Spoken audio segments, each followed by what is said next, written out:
சூரியமாரி சீரியல்ல இப்போ ராட்டகாசமான அருமையான எபிசோட் வந்திருக்குன்னே சொல்லலாம். விஷயம் சுத்தமா மாட்டேது. பார்க்குறதுக்கே கஷ்டமா இருக்குன்னே சொல்லலாம். பார்க்குறதுல லைக் பண்ணிட்டு பார்த்தீங்கன்னா, எனக்கு கொஞ்சம் பேச வந்து மூடிட்டா இருக்கும். நம்ம துர்கா மாட்டுக்கும் அப்படியே வந்து மாசா வந்து உட்கார்றாங்க. மேடம், நீங்க இந்த விஷயத்தெல்லாம் பார்த்தீங்கன்னா வசதியா இருக்கும். ஆல்ரெடி நீங்க ஏகப்பட்ட சாதனைலாம் படைச்சுட்டு வந்திருக்கீங்க. இந்த இடத்துலயே நாங்க அதெல்லாம் உங்ககிட்டேருந்து எதிர்பார்க்குறோங்கிற மாரி, துர்காக்கு கீழ வேலை பார்க்குற எல்லாரும் வந்து சொல்றாங்க. சரி, கண்டிப்பா நம்ம கடமைய மட்டும் செய்வோம். சாதனைக்காவலாம் வேலை பார்க்க வேணாம் அப்படின்னு சொல்லி அந்த இடத்துல துர்கா வந்து பேசினோனே, அந்த சீட்ல வந்து உட்கார்றாங்க. பெண்டிங் ஃபைல்லாம் கொஞ்சம் எடுத்துட்டு வாங்க அப்படின்னு சொன்னோனே, இதுவரைக்கும் 2 வருஷமா வந்து ஒருத்தர் நடையா நடந்துகிட்டு இருக்காரு அப்படின்னு சொல்றாங்க அந்த இடத்துல. சரி, அந்த ஃபைல்லாம் காட்டுங்க. என்ன சம்மந்தப்பட்ட விஷயம்? மாரிங்கிறவங்க வந்து நடந்த விஷயத்தெல்லாம் வந்து சொல்லிடுறாங்க அந்த இடத்துல. சரி, நான் பார்க்குறேன்னு சொல்லிட்டு அந்த கேஸோட எல்லா டீட்டெயிலையும் வந்து படிச்சுக்கிட்டே இருக்காங்க. நம்ப துர்கா. மாரியோட ஃபோட்டோ வந்து கடைசியா வந்து இருக்கு.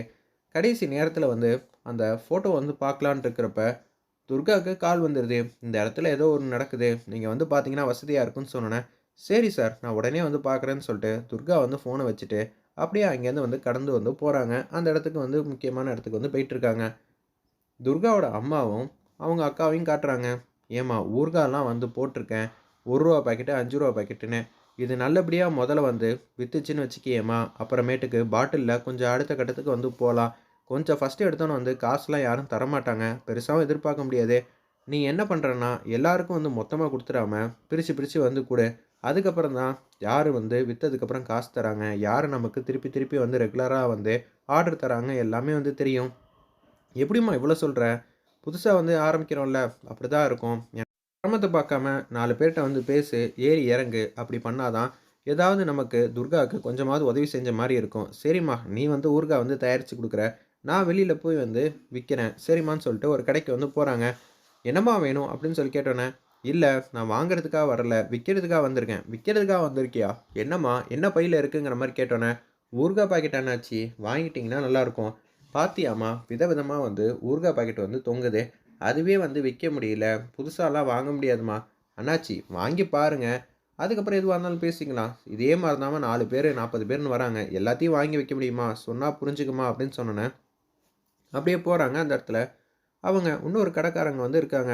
"என்னண்ணே, நீங்க கல்யாணம் பண்ணிக்கலையா?" அப்படின்னு சொல்லி கேட்டோனே வந்து, "பண்ணிக்கணும்னு தான்டா ஆசை. ஆனா என்ன பண்றது? 40 வயசு ஆகி போச்சு. தங்கச்சிக்கு கல்யாணம்னு செலவு பண்ணதுக்கெல்லாம் வந்து கடனெல்லாம் வாங்கி அடைச்சிக்கிறதுக்கே வந்து பாதி வயசு முடிஞ்சு போச்சு. இனிமேட்டு அதெல்லாம் நம்ம எதிர்பார்க்க முடியுமா? பொழப்ப பார்ப்போம்டா" அப்படின்னு சொல்லிட்டு இருக்காங்க, அவங்க அசிஸ்டன்ட் கிட்ட. அப்பன்னு பார்த்து நம்ப துர்காவோட அக்கா வராங்க. இவங்க 2 பேரும் தான் வந்து கல்யாணம் பண்ணிக்க போறாங்க போல இருக்கு. அது ஒரு சின்னதா வந்து இன்ட்ரோ மாரி காட்டியிருந்தாங்க. "அண்ணாச்சி, நான் வந்து விக்கிறதுக்காக வந்திருக்கேன்" அப்படின்னு சொல்லிட்டு இருக்காங்க அந்த இடத்துல. "சரிம்மா" அப்படின்னு சொல்லும்போது, பக்கத்துல இன்னொருத்தவங்க வந்து வராங்க. "என் புருஷனுக்கு இந்த மாசம் சம்பளம் வராது. நீங்க மளிகை ஜாமான் மட்டும் குடுத்தீங்கன்னா, அடுத்த மாசம் பாதி பாதியா கொஞ்சம் கொஞ்சமா வந்து சேர்த்து சேர்த்து குடுத்துருவேன்." "பரவால்லங்க. உங்களுக்கு உதவி செய்யாட்டா, வேற யாருக்கு நான் உதவி செய்வேன்?" அப்படின்னு சொல்லிட்டு, "நீங்க லிஸ்ட்ட மட்டும் குடுத்துட்டு போங்கன்னோனே, லிஸ்ட்ட வந்து வாங்கிக்கிட்டாங்க. பரவாயில்லையே, ரொம்பயே நல்லவரா இருப்பார் போல இருக்கேங்கிற மாரி யோசிக்கிறாங்க. "என்னண்ணே, நீங்க பாட்டுக்கு லிஸ்ட்ட வாங்கி குடுக்குறீங்க. நம்பளே வந்து கடன உடன வாங்கி தானே வந்து குடுக்க போறோம். டேய், இவங்க கிட்ட நம்ப சொல்றோம். நம்ப வந்து யார்கிட்ட ஜாமான் வாங்குறோமோ, அவங்க கிட்ட கடன் வாங்கிக்கலாம். எந்த பிரச்சனையும் இல்ல. பெரிய மனசு இதே மாரி 10 பேர் வந்தா என்னத்துக்கு ஆகுறது? பரவால்லடா, நம்மளால முடிஞ்ச வரைக்கும் உதவி செய்ய போறோம். அப்புறமேட்டு முடியலன்னு சொல்லப் போறோம். அவ்வளோதானே" அப்படின்னு சொல்லிட்டு இருக்கிறப்ப, "சொல்லும்மா, நீ என்னமோ வந்து பேசிட்டு இருந்தியே?" "ஊறுகாய் பாக்கெட் அண்ணாச்சி, வாங்கிக்கிட்டீங்கன்னா நல்லாருக்கும். ரூ. 1 பாக்கெட்டு, ரூ. 5 பாக்கெட்டுன்னு வாங்கி வச்சிருக்கோம். வீட்லயே தயார் பண்ணது. ரொம்பவே வந்து சூப்பரா ருசியா இருக்கும். நீங்க வாங்கிட்டீங்கன்னா நல்லாருக்குங்கிற" மாரி சொன்னோனே, "பாத்தியாம்மா, எவ்வளோ இருக்கு? அதுவே வந்து விக்க முடியலம்மா. இதுல நீ வேற புதுசா வந்து வாங்குனா, எப்படிம்மா நான் வாங்க முடியும்?" அப்படின்னு சொல்லும்போது, "தயவு செஞ்சு வாங்கி பாருங்க. புதுசா வேற ஆரம்பிச்சிருக்கீங்க. உங்க மனசும் கஷ்டப்படும். சரி, என்ன பண்ணலாம்?" அப்படின்னு சொல்லி யோசிக்கிறாங்க. "சரி, நான் வாங்கிக்கிறேன். ரூ. 1 பாக்கெட்ல 5ம், ரூ. 10 பாக்கெட்ல 5ங்கிற மாரி குடுங்க" அப்படின்னு சொன்னோனே வாங்கிட்டாங்க. "ஆனா காசு இப்ப தர முடியாதும்மா. வித்தோனே வாங்கிக்க" அப்படின்னு சொல்லும்போது, "சரி அண்ணாச்சி, ரொம்பவே சந்தோஷம். ஆனா வாசனையா இருக்கும்மா. ரொம்பவே சூப்பரா இருக்கு. பார்க்குறேம்மா. நான் ஃப்ரண்ட்லயே வந்து வச்சர்றேன்" அப்படின்னு சொன்னோனே வந்து, ஃப்ரண்ட்லயே வந்து வச்சர்றாங்க. இந்த விஷயத்த வந்து சொல்றாங்க. அவங்க அம்மாகிட்ட, "நீ சொன்ன மாரி வந்து ஒரு அண்ணாச்சி வந்து ரொம்பவே நல்ல விதமா வந்து வாங்கிட்டாங்க. உங்க மனசும் கஷ்டப்படுங்கிற மாரி சொன்னாங்க. அதனால தாம்மா வந்து நான் அவர்கிட்ட வந்து குடுத்தேன். ஆனா வித்ததுக்கு அப்புறம் தான் காசு தருவேன்னு சொன்னாங்க." "சரிம்மா, நாளைக்கும் வந்து ஒரு 5 கடை, 10 கடை ஏறி ஏறி இறங்கும்மா. அப்படி இறங்குனா தான் நம்ம பிசினஸும் நல்லபடியா வந்து போகும். துர்காவுக்கும் நம்மளால முடிஞ்ச முயற்சி வந்து உதவியும் செய்ய முடியும். தனியா வந்து அவளும் வந்து எவ்வளோதான் கஷ்டப்படுவா" அப்படின்னு சொல்லிட்டு இருக்காங்க. "சரிம்மா, பார்த்துக்கலாம்" அப்படின்னு சொல்லி சொல்லிட்டு இருக்காங்க அந்த இடத்துல.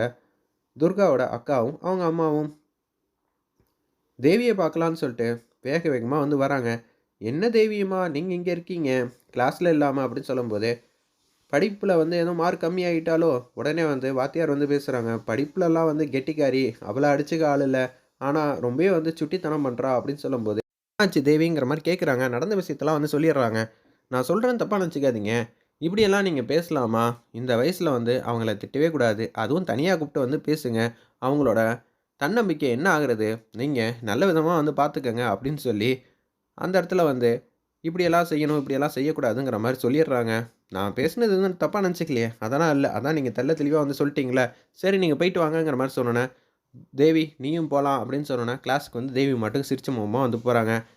"பொண்ணைய சமாளிச்சிரலாம் போல இருக்கு. அப்பாவ சமாளிக்கிறது அத விட கஷ்டமா இருக்கு போலயே!" அப்படின்னு சொல்லி காமெடியா வந்து பேசிட்டு இருக்காங்க, அங்க இருக்கிறவங்கலாம். தாராவையும் சங்கரபாண்டியும் காப்பாத்துறாங்க. "சிஸ்டர் இதுவரைக்கும் 499 சாமியார பார்த்தாச்சு. இது 500வது சாமி. இந்த 2 வருஷம் கேப்ல வந்து நம்பளும் வந்து போகாத இடம் இல்ல. அந்த வைரத்த வந்து தேடி கண்டுபிடிக்கணும்னு சொல்லி நம்பளும் முயற்சி பண்ணிட்டு இருக்கோம். ஆனா, கண்ல வந்து பட்ட மாரியே தெரியலையே. சரி பார்க்கலான்னு சொல்லிட்டு ஒரு சாமியார் கிட்ட வராங்க. இது மாரி நீங்க தேடி வந்திருக்கீங்க கரெக்ட்டா? ஆமா சாமி, ஆமா. எப்படி தெரிஞ்சுச்சு? எனக்கு நல்லாவே தெரியும். வந்து உட்காருங்க. நான் வந்து வெத்தலையில வந்து மை தடவி பார்க்குறேன்னு சொல்லிட்டு அந்த இடத்துல வந்து பார்க்க ஆரம்பிக்கிறாங்க. 2, 3 விஷயத்த வந்து மந்திரத்த வந்து சொல்றாங்க. அப்பன்னு பார்த்து, "சொல்லுங்க சாமி எதுவும் தெரிஞ்சுச்சா? இருங்க வரேன்னு" சொல்லி சாமிய நல்லா கும்பிட்டுட்டு பார்க்குறாங்க. அங்க செயின்க்குள்ள இருக்குங்கிறது தெரியுது. ஆனா, எங்கடா அது? அந்த இடத்துல இருக்கிற மாரியே தெரியுது. ஆனா, அது செயின்க்குள்ள இருக்குங்கிற விஷயத்த வந்து அவர்களால சரியா வந்து புரிஞ்சுக்க முடியல அந்த இடத்துல. ஆனா, அவர் தெள்ள தெளிவா வந்து பார்க்குறாப்ல. ஏதோ ஒரு அந்தரத்தில தொங்குற மாரி இருக்கு. என்ன ஏதுன்னு சரியா வந்து தெரிய மாட்டேங்குதே! அப்படின்னு சொல்லும்போது, "நல்லா பாருங்க சாமின்னோனே" திருப்பி வந்து நல்லா பார்க்குறாங்க. அது வந்து செயின்ல வந்து தொங்குற மாரி தான் இவருக்கு தெரியுது. ஆனா, இவரால அது சரியா வந்து புரிஞ்சுக்க முடியல. "சரி எனக்கு 2 நாள் அவகாசம் தாங்க. நான் கரெக்ட்டா வந்து பார்த்து சொல்லிர்றேன்." சரி, நான் உங்கள தான் வந்து மலை போல நம்பியிருக்கேங்கிற மாரி சொல்லிர்றாங்க அந்த இடத்துல. நம்ம தாரா சொல்லிட்டு வெளில வராங்க. "என்ன சிஸ்டர் நம்பளும் வந்து என்னென்னமோ முயற்சி பண்றோம். அந்த இடத்துல இருக்குன்னா, எங்க போய் தேடுறது? எப்படி கண்டுபிடிக்கிறது? ஒண்ணும் புரியல. ஆனா இத்தன வருஷம் யாருமே வந்து சொல்லாத விஷயத்த, இவரு வந்து சொல்லியிருக்காப்ல. அந்த இடம் என்ன ஏதுங்கிற விஷயத்த வந்து கூடிய சீக்கிரம் வந்து கண்டுபிடிப்பாங்கன்னு நான் நெனைக்கிறேன்." அப்படின்னு நம்ப தாரா வந்து பேசுறாங்க. "சரி சிஸ்டர் நம்பிக்கையோட இருந்தா சரி. ஆனா அவரு அதுக்கும் வந்து ட்விஸ்ட் வச்சு பேசினாருன்னா, நம்பளால எதுவும் பண்ண முடியாது." "டேய் நம்ம வரத்துக்கு முன்னாடியே வந்து கண்டுபிடிச்சாருல. அப்படி இருக்கும்போது இவரு கொஞ்சம் விஷயம் தெரிஞ்சவரா தான் இருப்பாரு. இவர் மூலியமா கண்டிப்பா வந்து எடுத்துக்கலாம். 2 வருஷமா தேடினோம். எதுவுமே தெரியல. ஆனா இவரு 2 நாள் தானே டைம் கேட்குறாரு. சட்டுன்னு ஓடிரும்டா பார்த்துக்கலாங்கிற மாரி தாராவும், சங்கரபாண்டியும் வந்து யோசிக்கிறாங்க. சரி சிஸ்டர், ஏதோ நமக்கு ஒரு வெளிச்சம் கிடைச்சுச்சுன்னா சந்தோஷங்கிற மாரி யோசிக்கிற மாரி காட்டி, இந்த எபிசோட வந்து அருமையா மாஸா வந்து முடிச்சிருந்தாங்கன்னே சொல்லலாம். அது வந்து துர்கா ஃபேமிலியில வந்து அந்த ஊர்கா பிசினஸ் வந்து நல்லபடியா வந்து அமோகமா வந்து போப்போது. அடிக்கடி வந்து அந்த அண்ணாச்சியும், குந்தவையும் அடிக்கடி பார்க்கறதுனால, அவங்க 2 பேருக்கும் வந்து கல்யாணம் வந்து ஏற்பாடு வந்து பண்ண போறாங்க. வெயிட் பண்ணி பார்ப்போம்.